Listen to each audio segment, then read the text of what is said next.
Hi, I'm Paul Gill. I'm an associate professor at University College London's Department of Security and Crime Science. At this year's 2017 CATAP conference, I was talking about our research on lone actor terrorists and mass murderers and other individuals that conduct grievance-fueled violence in public places aimed at civilians. I suppose there's kind of 8 main findings from our last few years of research, which I'll try and walk you through very quickly. The first one is that there's basically, in terms of the offender themselves, there's no profile. We've looked at cases of individuals that were 14 years of age, we've looked at 88-year-olds, we've looked at PhD graduates, we've looked at high school dropouts, we've looked at individuals that were seemingly happily married for years, and individuals that were sort of single right the way through their life. Basically any form of demographic feature you can think of, we've looked at individuals with that particular kind of feature. In saying that though, there is some interesting things looking at the demographics.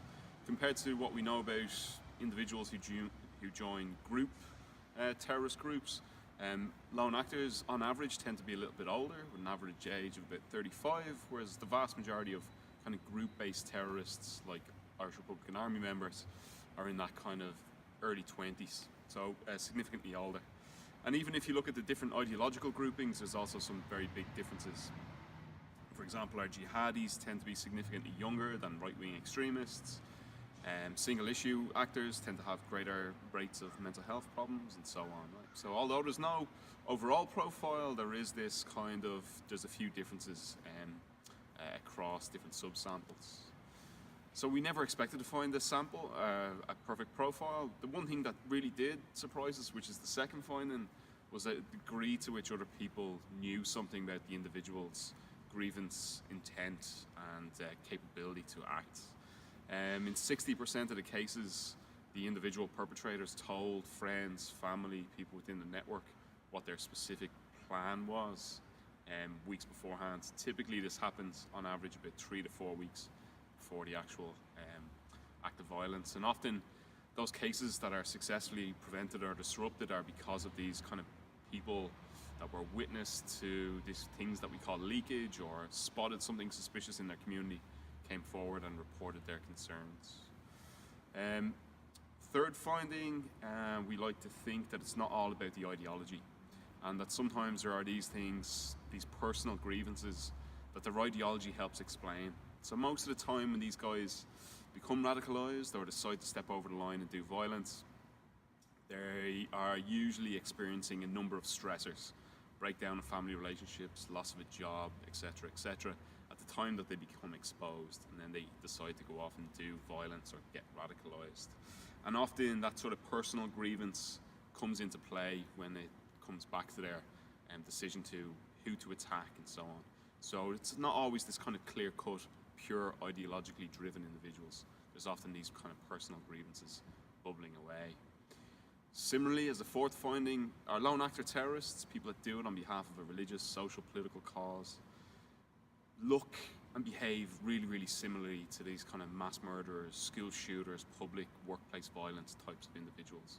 We've done big studies kind of comparing their violent trajectory, the kind of behaviors that they engage in beforehand, and found very, very few differences.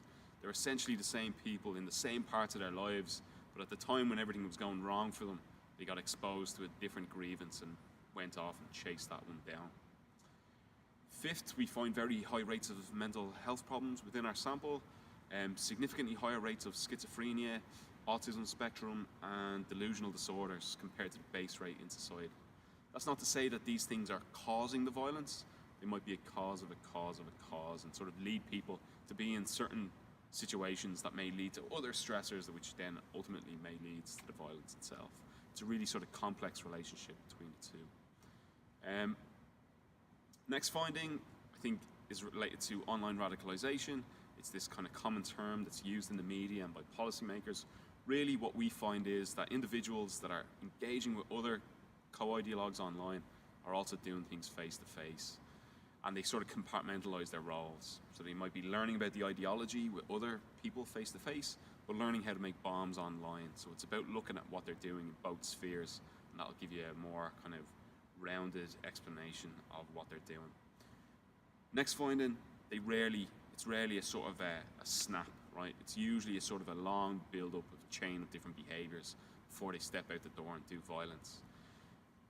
Previously, we've done case studies where we saw cases where it was like 2 years between when they started planning the violence and when they went out and actually conducted the violence.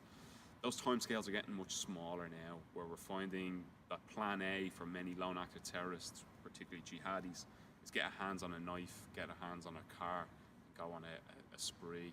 And we've seen attacks kind of where somebody converts, radicalizes, plans an attack and steps out the door in a 3-month period. So the whole sort of landscape of threat management and assessment is a lot shorter. I think that's all the main findings I went into, so I'll leave it there.